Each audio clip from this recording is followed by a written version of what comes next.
This is actually Thursday the 23rd of May, and we arrived here last Sunday, so this is a few days since we came here.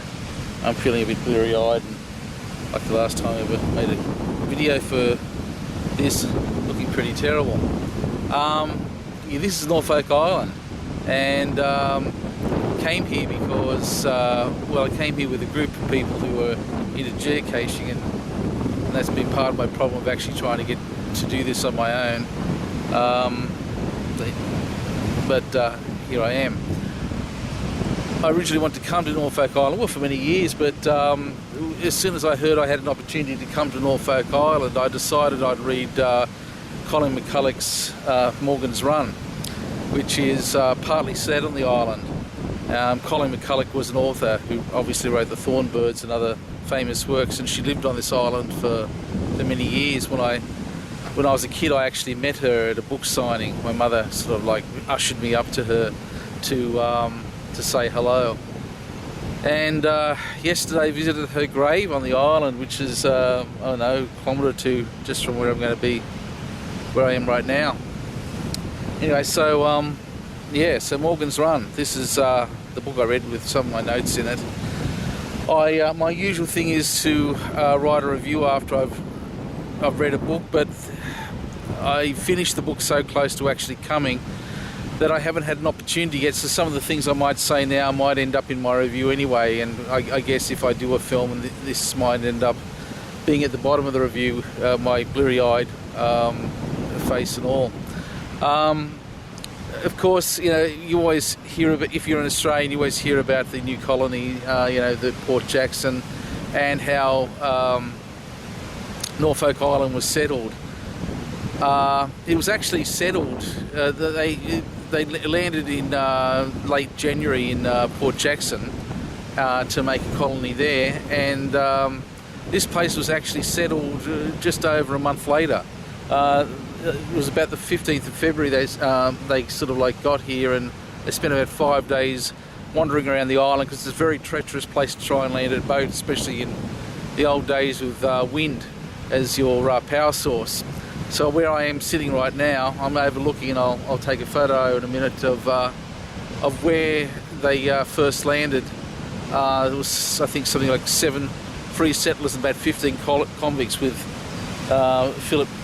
Philip Gidley King to make a new settlement here. And part of the idea of that was that it would be a place that would help supply Port Jackson with food, etc., and of course secure the place to the British. At the time, it was believed there was nobody here in terms of Aboriginal people. In fact, none were found, although there was evidence that they once did live here. So it's an interesting place. As for reading Morgan's Run, as I said, most people who are from Australia will probably study some aspect of the colonisation of Australia. And one of the things you learn here about, we're interested in the flax plants for the sails of ships, as well as the Norfolk pine, the very straight pine trees that grow here that are native to this island. They're everywhere. And the thing about the flax plants is there's some here, but not as many as they anticipated. And as for the pines, the very beautiful straight pines apparently weren't that great for a ship mast. They were too knotty. So there you go. But when I read, apart from that, I hadn't really sort of like looked into the history of Norfolk Island much, and didn't realise there was several sort of iterations of the colony here. When I read Morgan's Run, I was sort of thinking what I would do would be to look at places in the novel and visit some of them, some of the ruins or whatever, etc. The fact is that there was 3 phases of settlement here at Norfolk Island. The first was the one led by Philip Gidley King, who later became Governor of New South Wales, and that was eventually abandoned during the Napoleonic Wars. They were told to abandon the island because the British couldn't defend it against French ships if they attacked, etc. So that was abandoned. A little while after that, was the second colony, which I'm going to be wandering through a bit today, which was a penal colony here on the coast at Kingston, which was originally called Sydney Town when the first people arrived here. And finally that was abandoned about 1855, and a year later the British government allowed the Pitcairn Islanders, who were the descendants of the mutiny on the Bounty crew, to settle here. And they settled here. You know, Pitcairn Island's just small. Apparently some of them actually went back to Pitcairn Island. But yeah, so the people who are here today, or some of them who were running tours and things like that, will tell you, I'm the sixth generation of Fletcher Christian, or you know, so many generations of John Smith, etc. And so there's still quite a few people here who have connections to that history. So what I intend to do today is to have a wander around the ruins of Jonestown. Jonestown, what a terrible mistake. Of this place, too early in the morning, and just take a look at some of the ruins and some of the place from what is the second settlement, which has actually got nothing to do with Morgan's Run. Anyway, that's kind of what I'm doing. I kind of got a look at some of it the other day, but when you're with people, you know, it's hard to go and look at all the little details and go into places. If you're with geocachers, they mainly want to count, you know, park benches or something to answer a question to go find their cache. So today I'm going to try and do something different. So this was where the first settlers in 1788 landed. As I said, Philip Gidley King spent 5 days looking for a safe spot on the island to land. There is no real safe spot. There's another spot they found over at Cascade Bay a little bit later on, and it was always a thing about which one would be used depending on the conditions at each spot. To give you an idea, in 1790 the ship Sirius was wrecked here on the shore, and that almost spelled doom for the colony, because it was the means by which they resupplied Port Jackson and the island, you know, bringing things back and forth. So if you take a look at the sea behind me, the pier that goes out there is built on some old, like a rock outcrop. It was built, you know, several years later. I forget the date now. But yeah, even now it's fairly treacherous if you want to bring a boat into here. This barn-like structure behind me, I'm just reading the kind of touristy signs around this place. That's how I know this stuff. It was actually originally a courthouse and a police lockup. It's now used for storing boats, and it's right near the shore here. And right next to that, there's these series of buildings here, only very, very small. I think one of them was built later on as a toilet, but they were actually used to store the flags of the colony that they would use to signal ships, to signal that it was safe to come in, that the colony was under the control of the military, just in case there'd been a convict uprising. There'd been one in 1834, and there's a few graves of people who had been executed and buried there.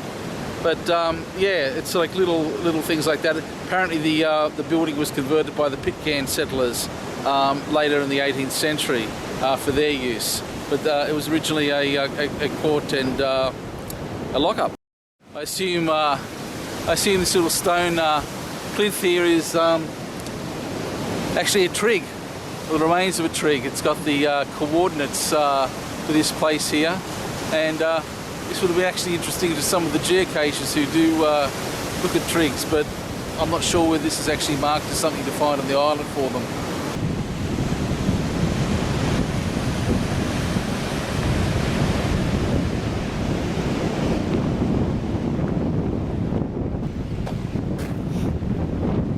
This building behind me is known as the Crank Mill. Up the road in Arthur's Vale, yesterday I was actually looking at a traditional mill, a water mill, that was powered by a stream with a dam above it, and I took some photos of that. But this particular building was as much a place of torture as it was practical. It was used for grinding corn and and other grains, etc. But it was powered by convicts.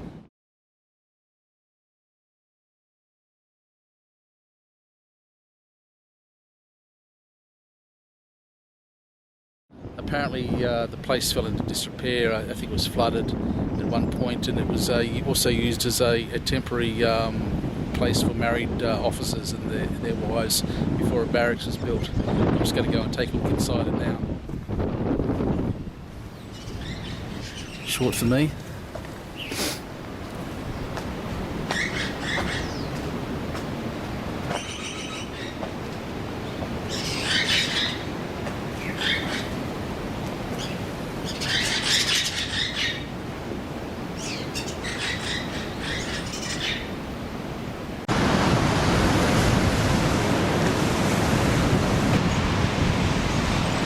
Overlooking the jail is the hospital that was built on the ruins of a first settlement building, and where prisoners were brought, obviously, to be looked after. Some of them would be because generally sick, some with self-inflicted wounds to get out of work or that sort of thing. And the building was also used by the Pitcairn settlers, but is now in ruins.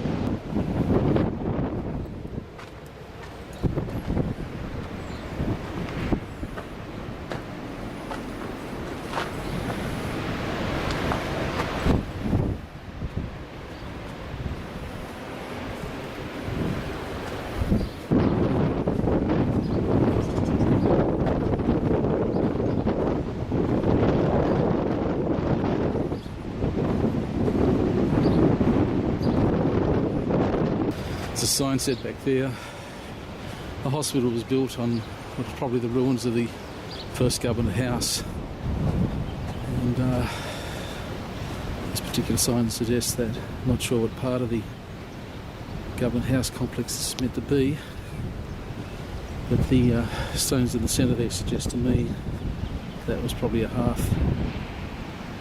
If I got up there, a well, and I guess a privy as well.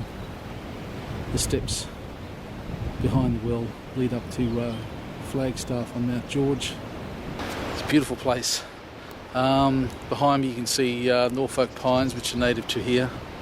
And the other thing you can see is all this swampy ground and cows. Cows have right of way here when it comes to cars, and they really don't worry about the cars.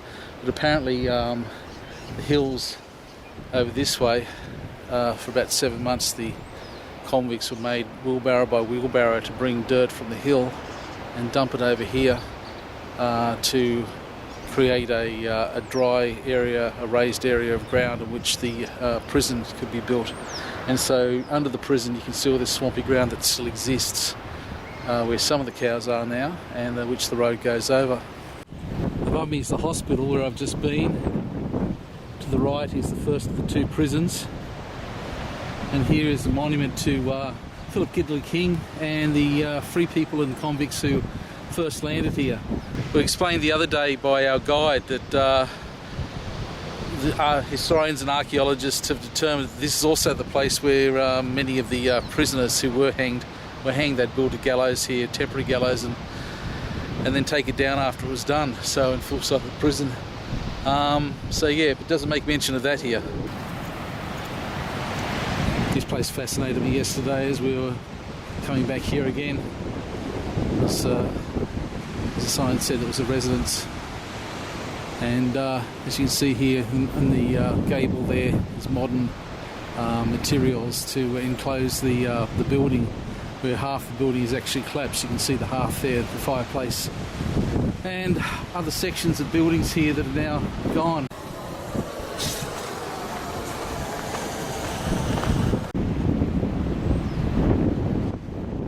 This is what is left of the interior of the harshest aspects of Norfolk Island Prison.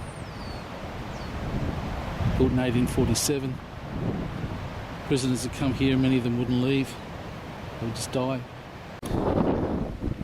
Forgive the hat. This is what I normally mow the lawn in. The sun is getting pretty harsh here now. It's a bright day.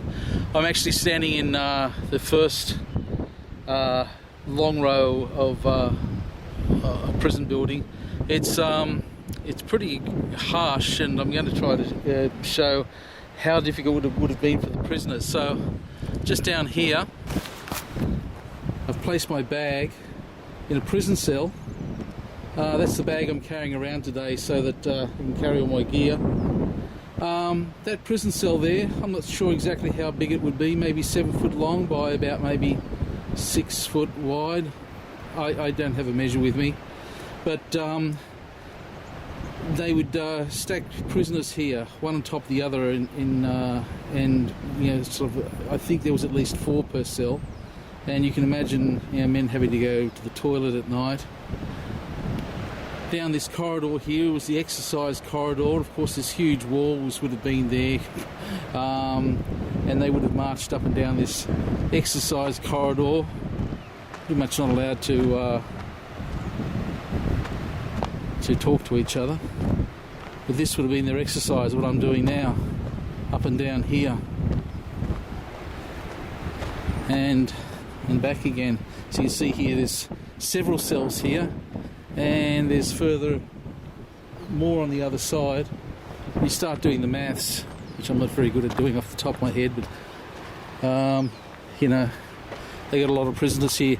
This mound was excavated some time ago by archaeologists. This other mound over here hasn't been, but it's the same, basically the same thing, part of the same building. The ruin of this building behind me is a little bit harder to show at first. What you can see here, and I'll take a photo off on the way, I can barely see the screen, is a kind of triangular building with an exercise yard and more of those very small tiny cells in which men would be stacked one on top of the other. The triangular shape of the yard is actually because there was 5 triangles which formed a pentagon, which can be seen if you look at it in Google Earth. This is the corner of the exercise yard. And you see here there's a hole, and I can show a little bit further over where there's one still intact. This is actually a toilet, and there would have been a stone toilet seat here. And you can see here a channel. I'm assuming, unless that's just for cleaning, that that was for also, well, I guess they might have hosed it down in some way, but for also urine. But it flowed out into these channels here below, and the tides would be used to help wash away effluent. This might be a bit easier to see here. I'm now at the centre of the pentagon that I was describing. You can see that section of it is excavated there, while others haven't been excavated by archaeologists yet.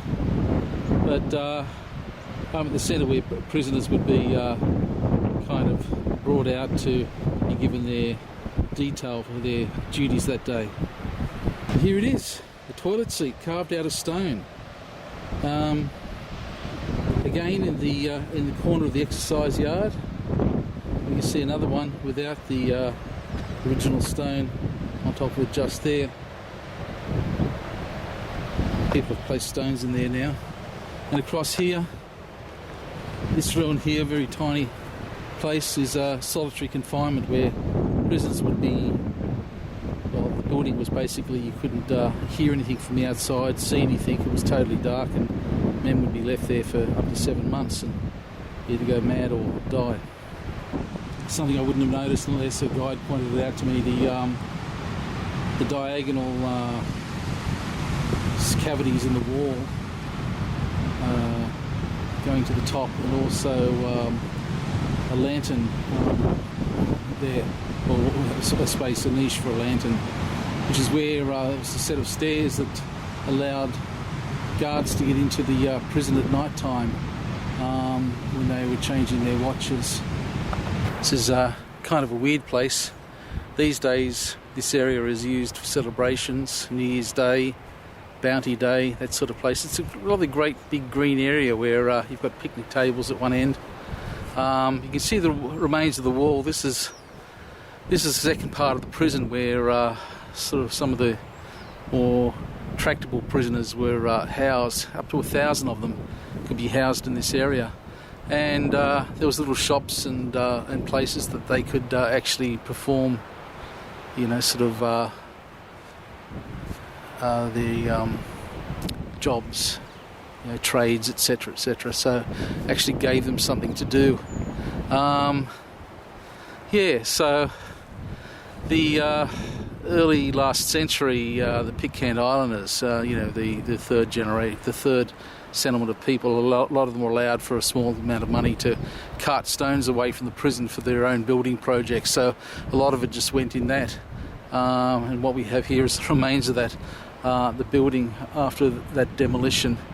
The Pitcairn Islanders didn't like these prisons, apparently. Sort of like it was part of a harsh past that they didn't want anything to do with.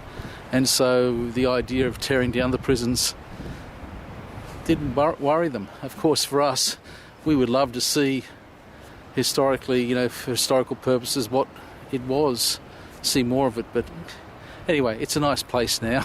At least the grass is lovely, and you see people mowing things around here all the time. Again, I'm going to walk over to here to see something that I didn't get to see the other day. Okay, so it's a monument to the HMS Sirius, which was wrecked out on the reef there.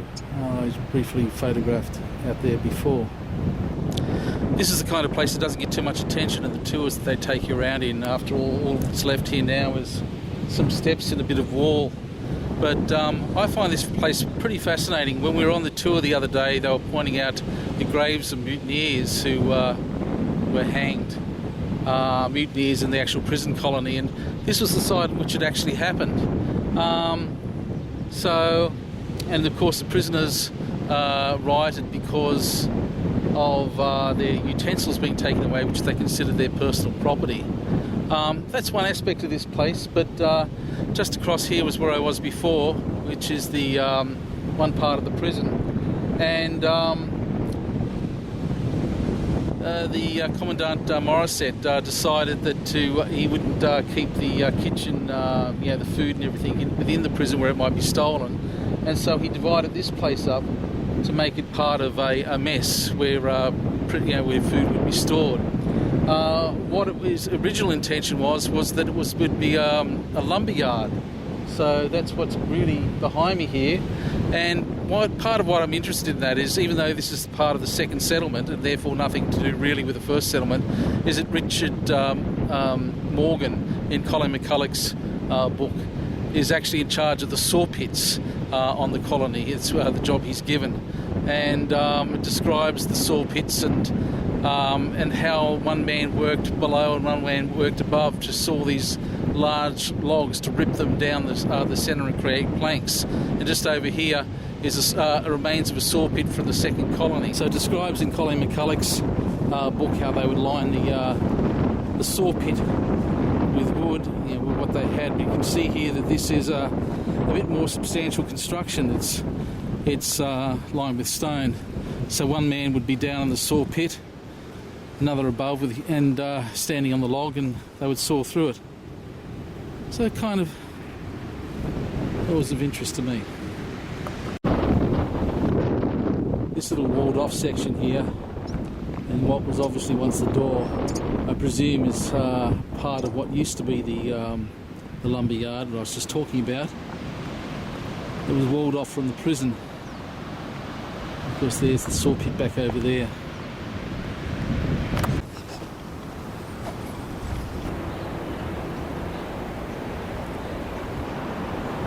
This is the former commissariat store, which is down one end of Quality Road, and it's now a church, Pitcairn Islanders Church, but you can sort of see down here, and this is the military barracks next door. You can see that it was fortified, high walls and also shooting holes, because they're actually very afraid that the prisoners might turn against them. So you can see here from this one here, he would have offered a clean shot right down the end of the wall. Taking a look here, you can see right through the other one. The kind of shot they would have had anyone coming at the wall. Around here, looking in the barracks area itself, and down. So, yes, very tense place, very unhappy place. This would have been back in the first part of the middle part of the 19th century. This is inside the walls that I just showed. It's the new military barracks, what remained of the buildings that were here. Pretty cramped conditions for the soldiers as well, and the buildings were actually used for the Pitcairn Islanders when they originally turned up here in 1856 because they didn't have anywhere else to go. Buildings had fire, it's been restored, and in the back of the area here you can see the remains of other buildings that now no longer stand.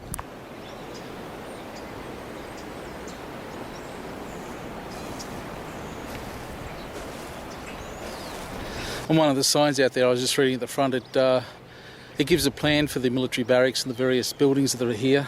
And as I said, you can see some of the ruins of some of the buildings here, but most of them are gone.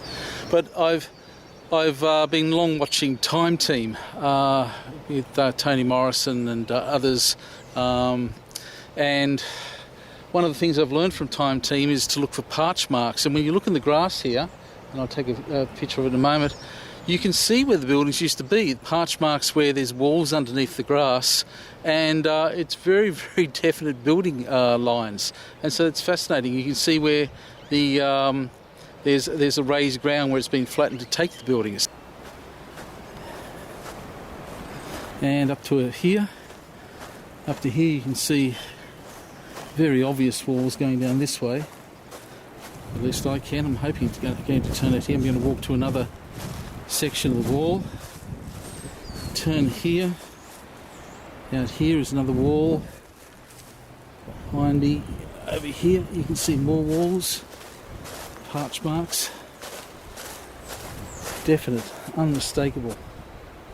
I've often thought on Time Team some of the things they show you when they have to highlight it because it's so hard for the camera to see. So with this dinky little camera that I've got, it might be just a little bit harder, but I'm walking along walls here, out to there, turning, further down here, and I'm hoping that's a kind of squarish section just there, which is really quite prominent. You can see the walls here, something else. I'll take a picture out the front again of the layout of this and try to identify some of the walls. Here's some more out here, parch marks along here. They're so straight and sort of indented that's unmistakable. There was something here.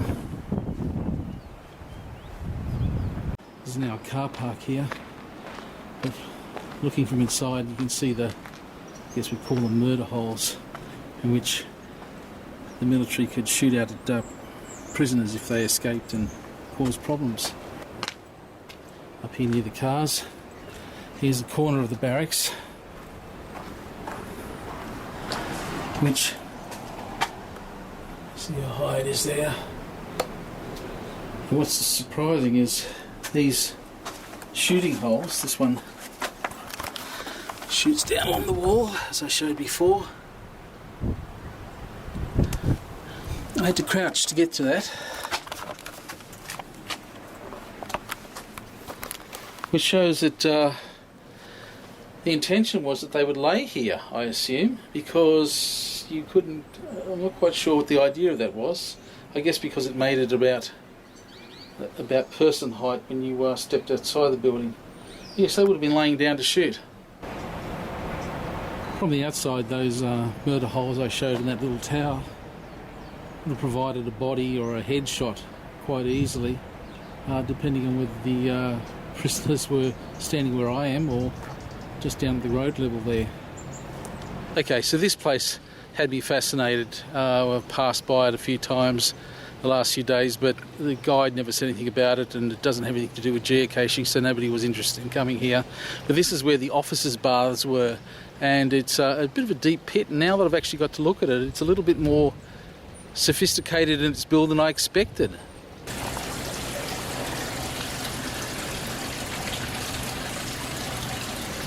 A strange place to go for a swim or a bath.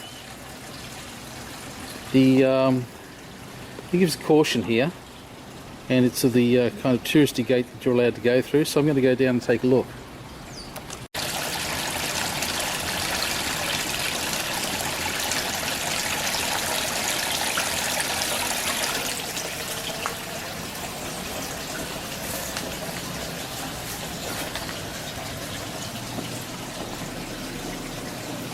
So what a brilliant place. It's fairly deep, but everything around here that you see from the second settlement, which is the penal settlement, was built by convicts. And so the arches here, the steps, of course all the buildings you see, but to think that they to build this supposedly for officers to bathe in, I find that a bit strange. Was it for bathing? Sometimes, you know, it's like for instance, where I showed the steps before on the outside, that was originally thought it was the hanging place. So, you know, it can be gotten wrong. It's a culvert, I guess, that allows for a natural stream to flow under the settlement. So there's that. But there's definitely steps down here that allow people to come down here. I mean, water was precious. It's precious on Norfolk Island, and as you walk around the settlement, you see quite a number of wells. Most of which have been covered over now so people don't fall down and die. I can imagine that this was also a source of water, although the sign at the top warns that there's a lot of bacteria here now and you don't want to touch the water. So I won't be doing that. But you can see here this has just been hewn straight down out of the rock to create this. Okay, so more on the officer's bath, which I'm just standing outside of now. I should read signs before I do these things to camera, because there's a sign just up here, this one behind me, which explains that no, it wasn't actually a bath, as I presumed it couldn't be given the its construction, but it was a place to divert water, a natural stream for a water supply for the colony, so the steps down, etc., is to draw water.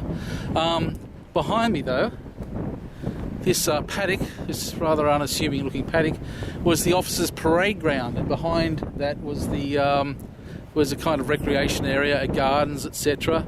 And later on in 1870, the Pitcairn Islanders built a church here, which then burnt down in 1874. So where I was before, and I said that was the Pitcairn Church, they were allowed to then occupy the store and make that their church. So yeah, it's again the sort of thing the guides just overlook, because showing people a grass field isn't that interesting, I guess. But there is an interesting history here. I mean, the parade field, strange enough, is right next to the military barracks, which I was just inside.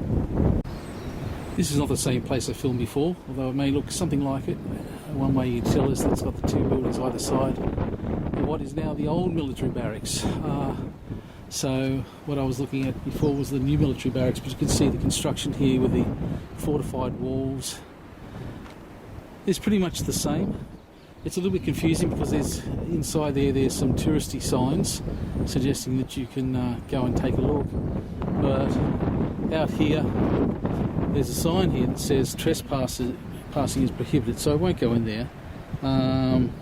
Although it does say, please use the gate for pedestrian access. Not quite sure, but there's some political signs out here. Self-determination for Norfolk Island. Norfolk Island is a part of Australia, a territory of Australia, partly run by Canberra, New South Wales and Queensland, depending on what aspects of its government that you're looking at. Across the road here is the entrance to Government House, which you're not allowed to walk into. There's a sign about it, etc. Down here you see a building, little house. I'm pointing that out because up here is absolutely one of the most gorgeous parts of this whole thing are Quality Row, which I'm going to walk up now and I'll photograph some of it. But it's supposed to be one of those southern Georgian settlements in the world.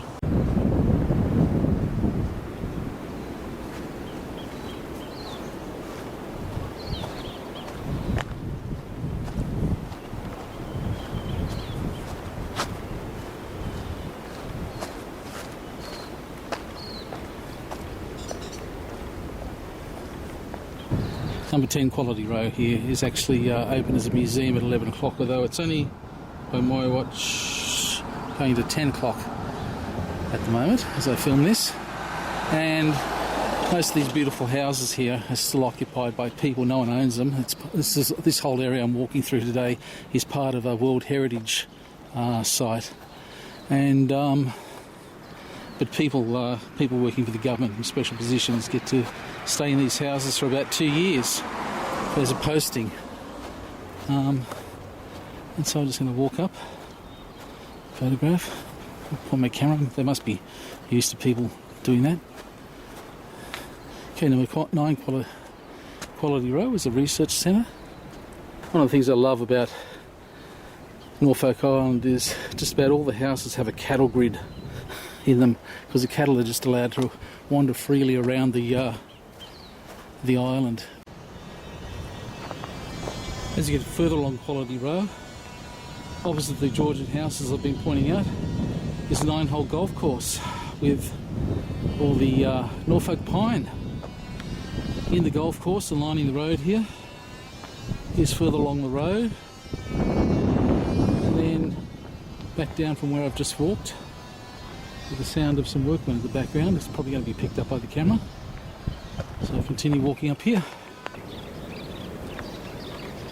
House number 4 on Quality Row, unfortunately for it, it burnt down sometime in the past, and of course it was too ruined to really try to repair. You can sort of see the difference there. It's interesting to see it though, because you look at ruins and sometimes it's a little bit hard to picture what something would look like, and having this one house ruined out of the houses that are still standing here gives you an idea of what ruins could have looked like in the past sometimes, I think. Gives you an idea of what these houses would look like if they suffered the same fate, unfortunately. I'm just going to go walk and have a little walk around. So, the residence of the Chief Clerk, it was the smallest of the houses here in Quality Row. The remains of the steps into the house are here. You see the walls have had to be propped up from falling over. Here's a bit of a layout of the house. I guess this here in front would have been a veranda and rooms behind.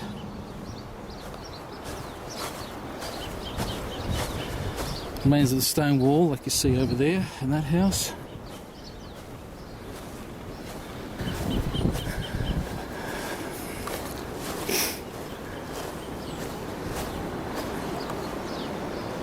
Yeah.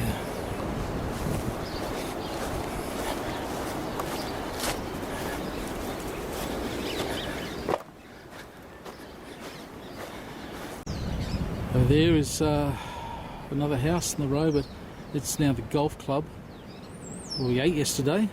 It's cheaper than being in town. So this was another feature that we just kept passing by in the last couple of days, and I was kind of curious about. I do believe that the guide might have mentioned it. We never stopped here though. This is what's known as Bloody Bridge, and it was built about 1832. And the story goes is that, of course, it was built by convicts, and that the convicts who were building it were supposedly killed the guy in charge and concealed his body in the bone in the brick in the mortar of the bridge and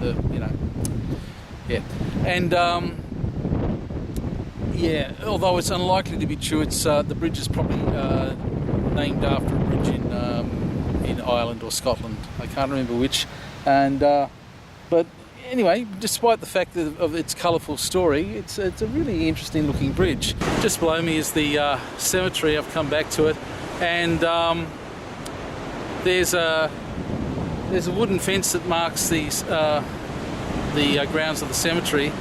And outside, which is hard to see here, but I figure I may have a bit the trouble being heard over the waves further down, is Murderer's Mound, where the guys who had the uprising because they're at the kitchens because their utensils was taken away and the conditions they had to live in, were executed and put outside consecrated ground.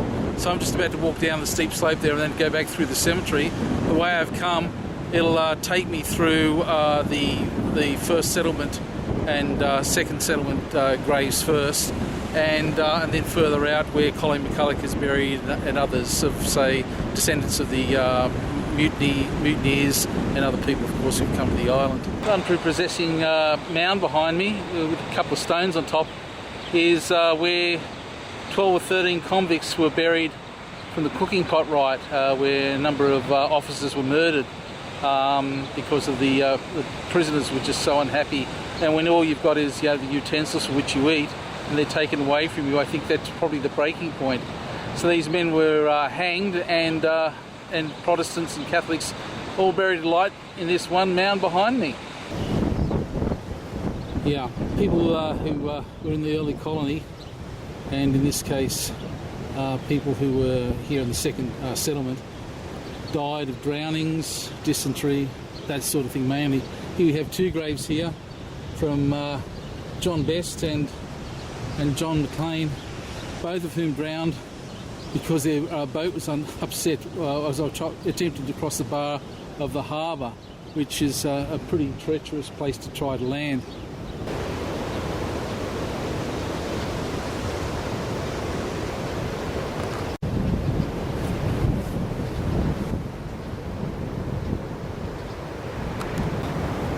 Here's another great example of two people dying of similar circumstances.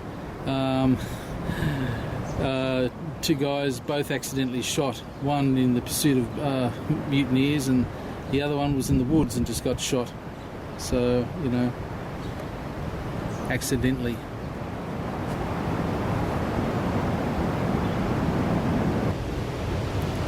This would appear to be one of the victims of the pothouse riot, where the guys are buried outside the cemetery. Several of the graves, surprisingly, that are in the cemetery of people who were executed in 1834 for a mutiny. And I haven't found all their graves, but there's a few of them around. When I first saw this grave, I jokingly said that this must be the grave of a golfer caught in a sand trap. But the reality of it is that we've just got the sea just over the fences here, and the winds from Norfolk, which create the striations on the mountains, the hills there, throw up a lot of sand, and some of the gravestones have actually been buried over time.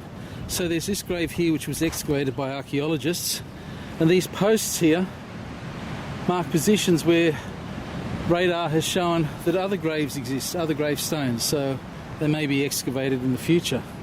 But that's the story of this rather weirdly placed grave.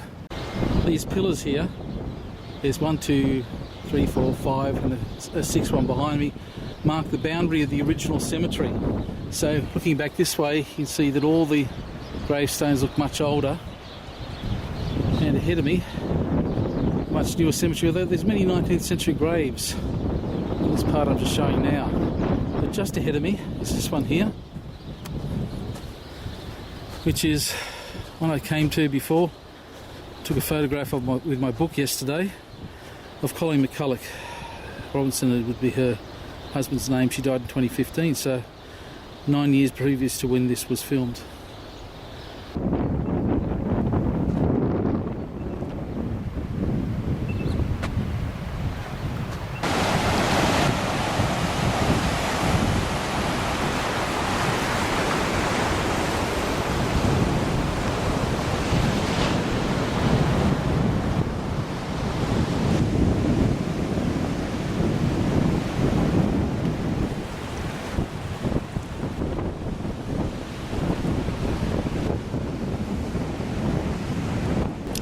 So I've taken a seat in this windy little headland just on the edge of Emily Bay for a bit of a drink and a rest.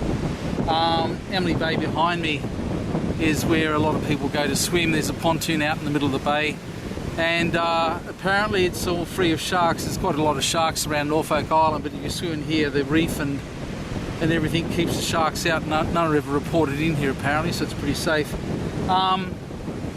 And beyond that is Slaughter Bay, where the main penal settlement is. And across the other side of Emily Bay, the other edge of it, is the salt works, where I'm going to walk to in a moment, but I'll take a few shots of Emily Bay as I walk around it. It's a beautiful little place, and it was also called Turtle Bay by the original settlers here, which is mentioned by Colleen McCullough in Morgan's Run, where they caught turtles and to eat sometimes. Apparently there's still turtles in the bay, not as many. And it's just an idyllic spot. The tree behind me is called Lone Pine. Apparently it was here, and there's drawings of it here from the first settlement, so it's a very old tree. It's just been sitting there all on its own for hundreds of years.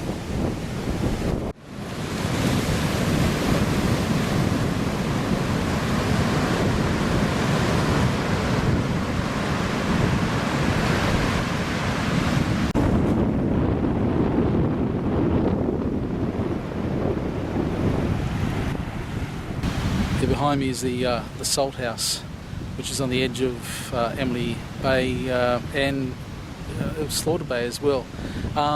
It was pretty important to the early colony, built in the 1840s. The climate in Norfolk Island makes it difficult to actually get salt from seawater by evaporation. So this place was used in conjunction with pits behind there to concentrate salt, evaporate it, and then burn off the water as well, using, you sort of see there. So I'm going to take a look inside the thing and look for the little bays that they trap water in as part of the process to make salt, which was important to preserve food in the colony.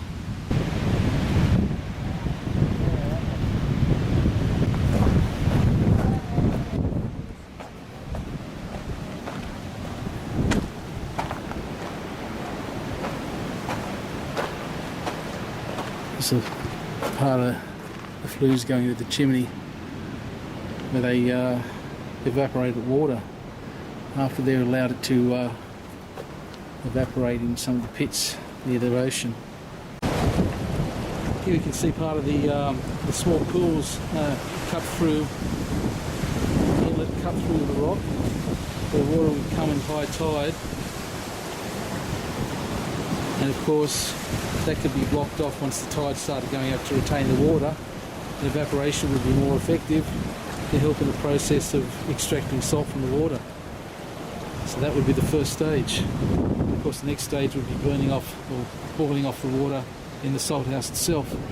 So you've got the salt house behind me, and little pools in which they gathered water for the production of salt in the colony. One thing I didn't think I'd see, but it's probably going to be bad TV, so to speak, but it's a little marker out in the bay, which I'll try to get now, and I'll explain from behind the camera. So I think I've got it. There's a little pole sticking out there, just about the middle of the screen, I think, from what I can tell. And it was a marker put there, a pole to mark a safe passageway into Emily Bay back in, I think, the 1930s, first half of last century, when they blasted a passageway through the coral to try to let boats in. And that was a marker to, it's getting hard to see, but that was a marker to show the way into Emily Bay, which is, was hoped would be a safe way in onto Norfolk Island, because landing ships here is treacherous. Not sure from my screen now, I'll see it later, I guess when we get home. There it is. But yeah, that was the marker. Of course, the coral's grown back in the near 100 years since it was blasted through, so it's no longer really a way to get in by a large boat. Yeah, in order to build the colony, they needed lime, and of course lime was in short supply, and they discovered that lime was present in the coral and some of the stones in the colony. So a number of lime pits were built, and this one is probably the best preserved one. and you can go down below, which I will in a moment, but it was used throughout the colony and then into the third settlement as well by the pit canners. And this here, where we at the edge of what is now a picnic area, is the bottom of the lime pit. Apparently, some convicts who committed murder disposed of bodies in here too. The lime pit's a good place to dispose of bodies. Leaves nothing behind. This area here is the site of the colony's first burial ground. It was where I filmed before. That was where it was moved to in the second settlement. But there were graves here, some of which had been washed into the sea. And somebody called Emily, not sure who she was, but somebody called Emily gave her name to the bay, which was originally called Turtle Bay behind me. I'm on my way back to the accommodation now. I've been walking around the settlement all day today. I deliberately came back this way because of the little hut in the background. It's one of 4 or 5 huts that were built during the second colony for ticketed leave men who'd been released from their prison finally. You're pretty lucky if that happened. And if they were released, they were stuck in one of these huts awaiting their departure from Norfolk Island, which could take weeks or months. So the one behind me is the only one of, as I said, 4 or 5. I can't remember exactly left. I assume that little ruin there is one of the huts, the remainder of the huts. And there's another ruin just up on that ridge up there. This is where I want to finish my little thing today. Sort of came up here yesterday. There's a couple of fascinating aspects of this for me. Below me is Lucas's watermill, which was used for grinding, wheat and corn and things like that for the second settlement. It was the second watermill that was placed in this little vale here. And of course, I've been watching Time Team quite a lot recently, and they feature a number of mills, etc. This is an overshot wheel, which is considered one of the more efficient and types of watermill. So I was here yesterday tracing the way the water would have come from the dam just over here, which I've filmed, and down into the mill and over onto the wheel. So as far as I can tell, the dam back here, the water was channeled somewhere along here, and this little feature here, which I'll zoom on, is where the water would have leapt onto the wheel, and presumably the wheel was somewhere behind the building just there. The other thing of interest for me in this valley is that to finally finish with Colleen McCullough's novel Morgan's Run is that she has Morgan land with the first lot of people who inhabit the island, which I don't think actually happened. I think she's kind of sort of played with history a little bit there.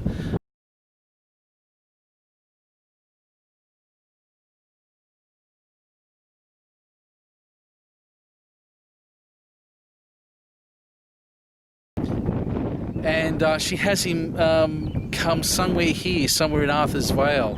He builds his first home, and it's not until there's more settlers and more convicts arrive in the place, and the place is getting more built out, that he decides to build a second home further away, somewhere on the island.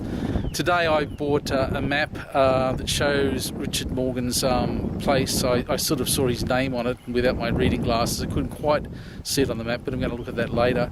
And I also bought a map of the jail with the Pentagon and that sort of thing. So I'm going to use those to take a look more carefully at those things. But yeah, so this is fictitiously or not somewhere where Richard Morgan was supposed to have built his first house, somewhere in this vale. No one really knows for sure because the buildings were burnt or pulled down. Anyway, if you come this far, thanks for watching, and hopefully I will get a review written of this, and I'll put this video at the bottom of the review, which is probably where you found it. Thanks for watching. Bye bye.